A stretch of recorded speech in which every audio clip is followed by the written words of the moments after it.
Here is everything you need to know about the Clarity Act and what it means for cryptocurrency.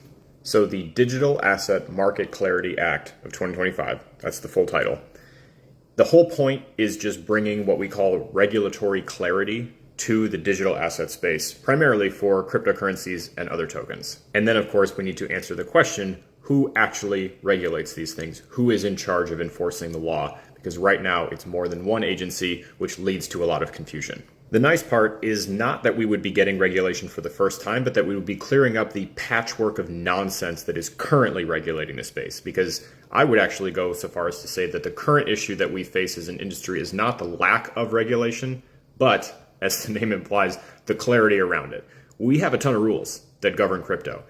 They don't make very much sense. So we need to clear up some definitions around things like digital asset, digital commodity, mature blockchain. That mature thing, by the way, was the subject of a little piece of misinformation. So like just for reference, a memo was published outside of this act. It's not in the law itself, that identified several mature blockchain ecosystems. You might see this circulating around. It's not in the actual act, okay? It's a separate memo. Anyway, what we're doing with this particular piece of legislation is splitting up digital assets into several categories: securities, commodities, and stablecoins. As far as who gets to regulate what, this splits responsibility between the SEC and the CFTC. With the Clarity Act in place, the SEC would retain jurisdiction or oversight or authority over things presented as investment contracts or securities. The CFTC would gain oversight for commodities stuff, like spot trading, for example. The difference here would be a token that was offered as part of some sort of initial sale, like an ICO or an IPO for a company, the equivalent here in crypto, or something being traded for spot after the fact. So the difference between buying Ethereum when it was initially offered versus trading it years later on an exchange.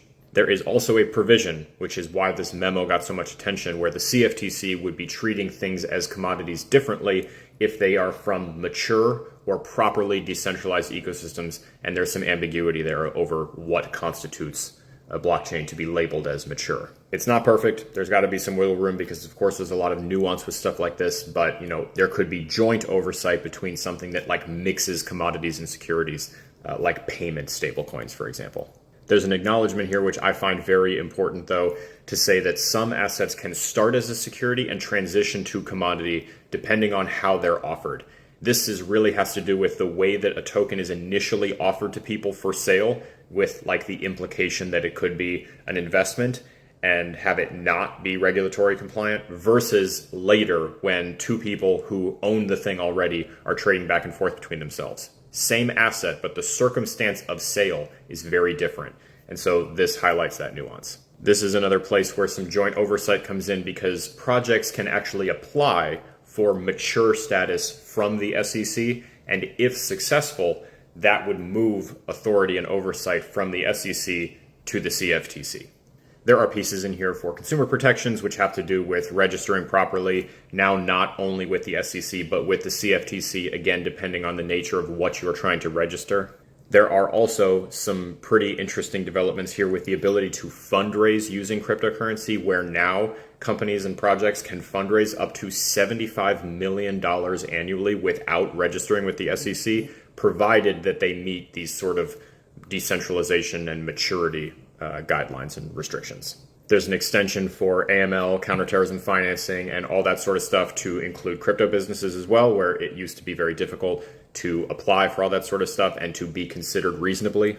And then ongoing disclosure requirements. So you have to keep them updated as you continue to progress and develop the project. There are self-custody protections as well. So clearing up the ability and the right for you to custody your own assets in your own wallet.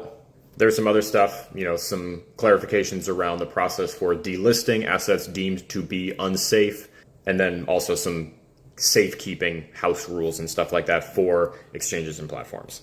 The underlying theme here is clear up some of this muddy water, clearly define things, call for some cooperation or some more deliberately delineated responsibilities between different regulatory agencies in this country, and then also just sort of trying to tighten and streamline the whole process up for companies and projects that want to use digital assets, commodities, offer securities potentially as well. Just kind of makes it easier to figure out who you're supposed to ask for what permission.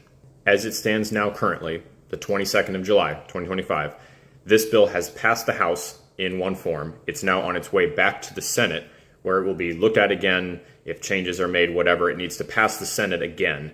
And then at that point, depending on what happens to it now where it's in the Senate, if it needs more changes, if they tweak stuff, do whatever, it then needs to be agreed upon in the House again. And once both chambers of Congress agree on this thing, then it goes to the president.